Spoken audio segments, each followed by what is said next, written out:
35,213 individuals took the Philippine Military Academy entrance examination. These aspiring cadets have undergone thorough screening and testing. After the complete physical and medical examinations, 350 aspirants were deemed worthy and given the opportunity to become a member of the PMA Black Class of 2025. Solidarity, perseverance, and professionalism. These are the values that our class upholds. As future leaders of our nation, it is important that we make a stand for the peaceful progress of our country. Sundalong isinila, nakasangga at lakas ng ating bayan para sa kalayaan. As the warriors and protectors of our land, we dedicate our lives for the peace and prosperity of mankind. We stand firm and proud to serve the Filipino people. We will not pause. We will not falter. As young soldiers of the armed forces of the Philippines, we shall create a tight and boundless connection between every Filipino. We shall maintain freedom in our changing world. The hallowed walls of our alma mater will help us achieve the values that are needed to preserve the peace. We will continue to serve.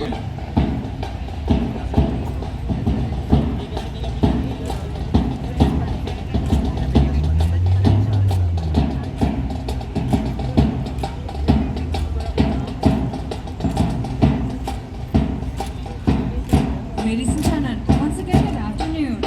You are about to witness an unfurling flaunts of fierce dexterity as a group of young men and women from the PMA Black Class of 2025 performs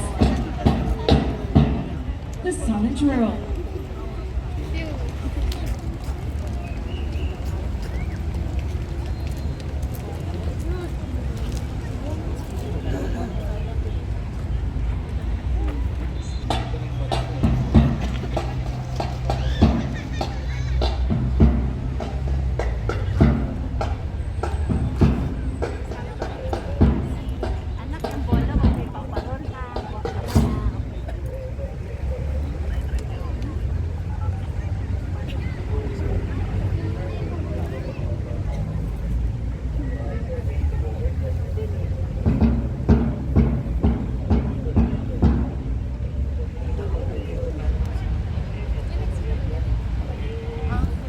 A simple dream, now a living reality, as we press forward to achieve a common goal. The Academy is steeped with traditions that develop the cadets to become persons of gentle breeding and strong character. To this day, and even until we shed our uniforms, we carry in our hearts the sacred coat of arms. This is what a big arrow is all about. An arrow meant to be perfect and straight, flies through to its target. It is a constant reminder to continually move forward towards the direction of our hopes, dreams, and aspirations.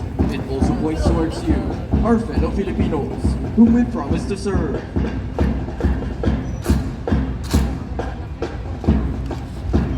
Cadets, even with their vigorous military training, stay to be young gentlemen and ladies. The principles they relentlessly carry out, visibility and the decorum shape their being. As visitors may see, cadets are not defined and sociable, but they always sense the affection of their welcome, their greetings and felicitations.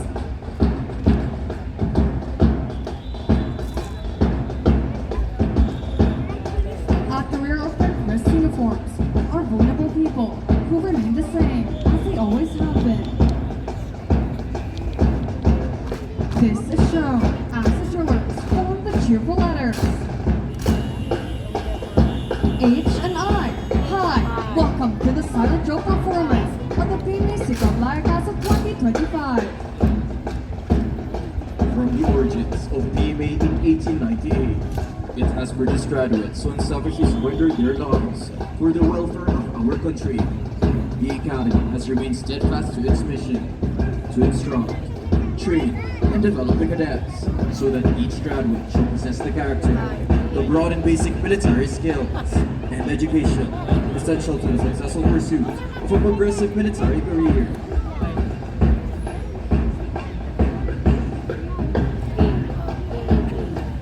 Ladies and gentlemen, look at the letters of distinction.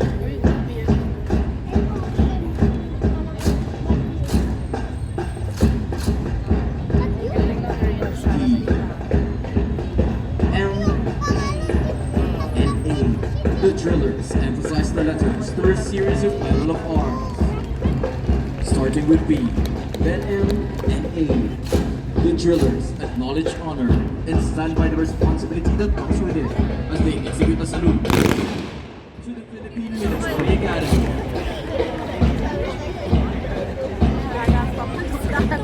The Academy promotes each cadet, the first set of quality of officers the Philippine Military Academy produces. As such, the fundamental objective of the Academy is to develop value and character of each cadet for us to become men and women, standing upright as noble dwellers of this institution. This perfection is displayed as we dedicate our lives in the service of the country.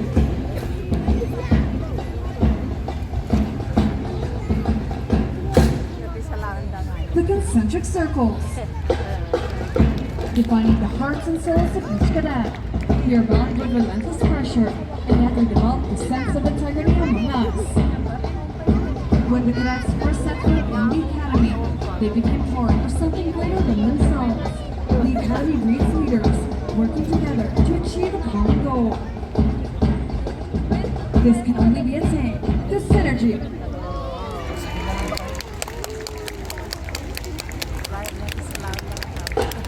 With the whole being greater than the sum of its parts.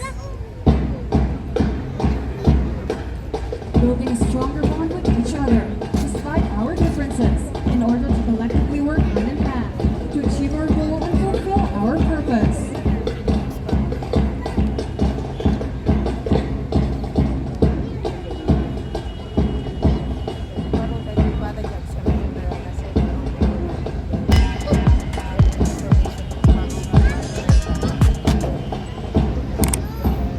Watch them as they move outwards to show you. The planting of rifles. Here, the cadets raise their rifles high enough for planting, just in time for the next one to pick it up. Attention and alertness are needed to keep the momentum going. Now the cadets are marching to the other side, preparing their rifles again for planting. Keeping their pace, they pay attention to the details of their actions.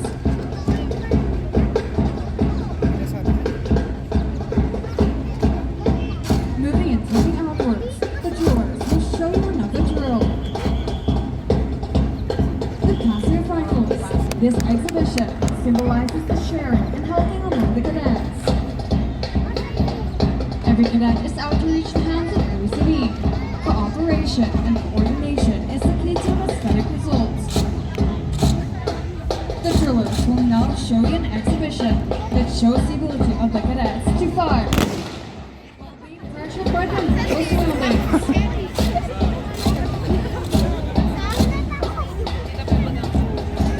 Now watch them as they perform. Deploying of rifles. This exhibition coordinates the cadets' ability to be attentive in various activities. A single mistake could destroy the whole performance. A second delay could cause injury to the next person, which simply means that we are like chains, embodied as one. Each link plays a vital role in the long range of service in our institution, with all those countless drills and parades, endless compliances and rotting academics. One could see the joy of pride swelling in our hearts.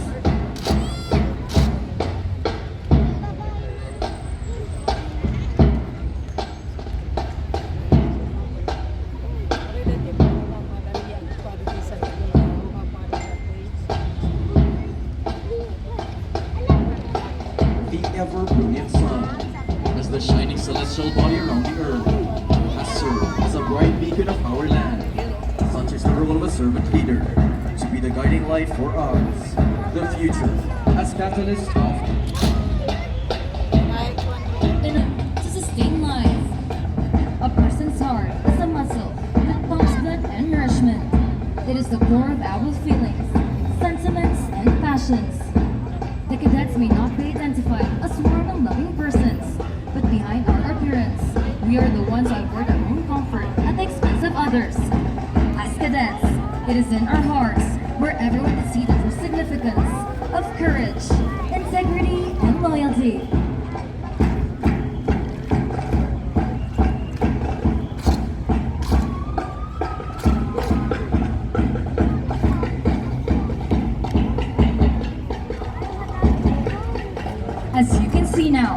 This heart is composed of the proud members of the PMA Cadets class of 2025 with an ever-blazing heart to serve.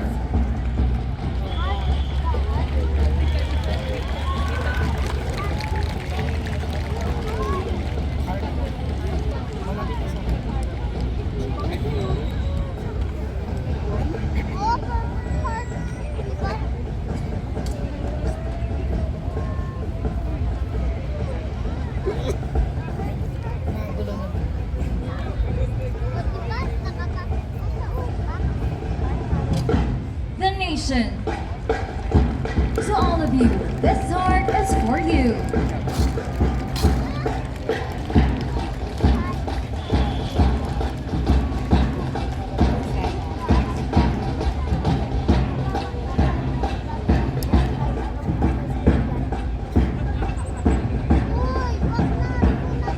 No matter how hard or discouraging the situation may be, we know that our faith in God will carry us through even the most difficult situation. It is through Him, with Him, and in Him that we are able to carry out our responsibilities, even if others may deem it impossible.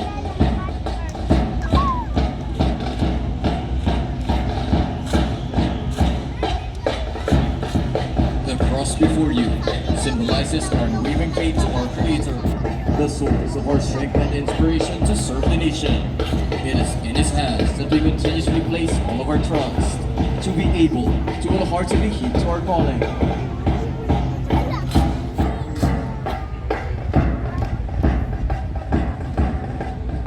Cadets are pictured as stiff, unfeeling individuals who are not familiar with sensitive individuals who need and want love. Your letters, phone calls, visits, and text messages give us the strength and inspiration to go on performing the demanding duties of a cadet.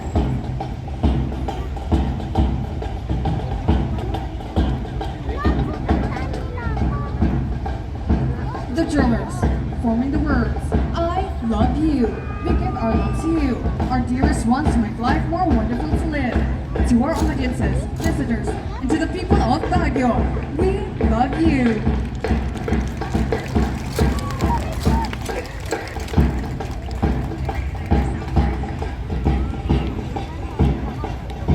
Siklablaya, sundalong isinilang, nakasangga at lakas ng ating bayan para sa kalayaan. This is our class name. It is what we stand for. We are the race of fearless warriors emanating from all corners of the land, to heed to our calling to become the leaders our country needs, standing by our firm principles, guided by the values of our alma mater, and united by our purpose to defend our motherland from all threats and adversities, in order to give future generations a better world to live in, free of doubt and fear.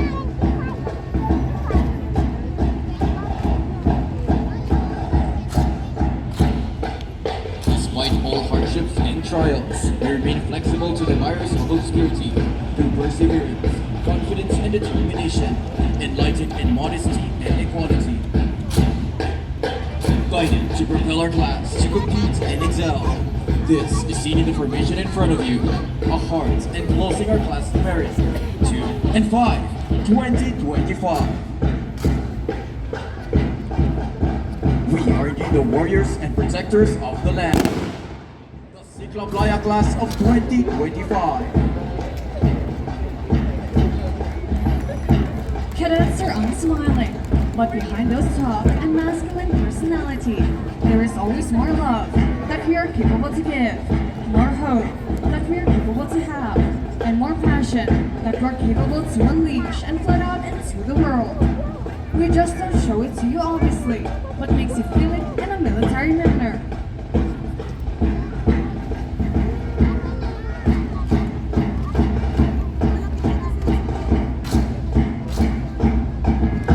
Ladies and gentlemen, brace yourselves for the hardest part of the drill.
beginning comes from some other beginning's end.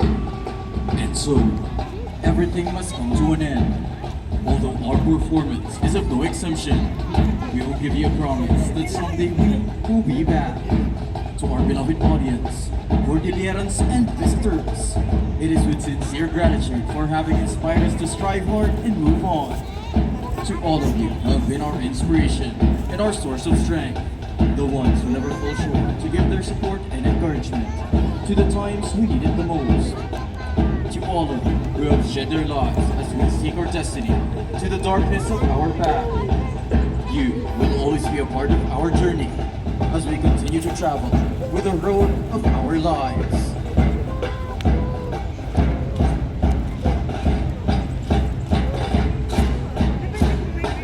No goodbyes as we take our hats off as we thank you all for watching, and we hope that you enjoyed our humble performance.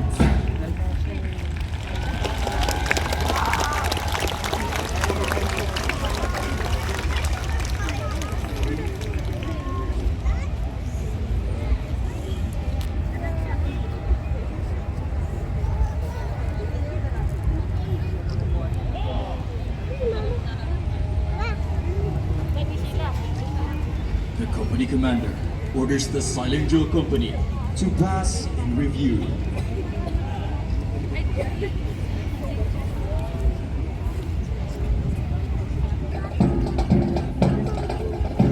Ladies and gentlemen, passing in review before you is the Silent Drill Company of the PMA Laya class of 2025, headed by its company commander, Brian Balberan with his staff, Aris Linezo, Mafi Prudente, and Mark Lambino.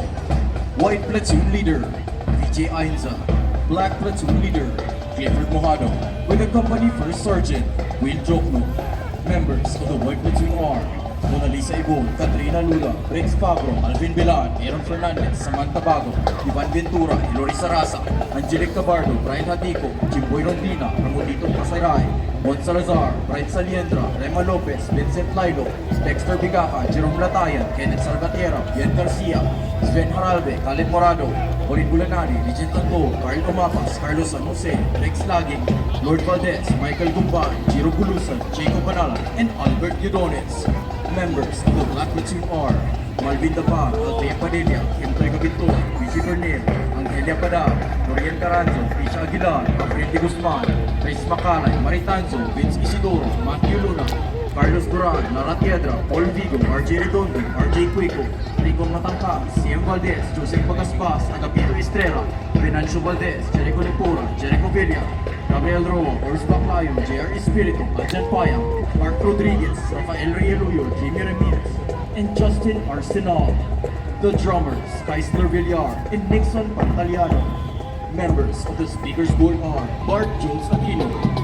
This performance will not be possible without the unparalleled support of our officer in charge, Major Raymond Derek E. Carbonell, Philippine Army, and the training staff of PMA Baguio-Bicol class of 2024, headed by its cadet in charge, Cadet First Class Sam Jennifer Avalencha, CCAFP, and the Assistant Cadet in charge, Cadet Second Class Victoriano Ainza, CCAFP.